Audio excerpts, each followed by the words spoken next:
Седим мълчаливо и наблюдаваме света около нас. Отне ни цял живот, за да се научим да правим това. Изглежда само старите хора умеят да седят един до друг, да не си говорят и въпреки това да са щастливи. Младите, забързани и нетърпеливи, винаги се чувстват длъжни да нарушат мълчанието. И напразно, защото тишината е съвършена.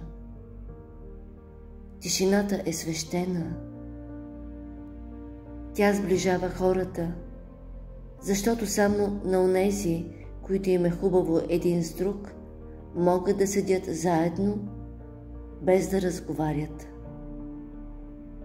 Просто един парадокс. Николас Спаркс.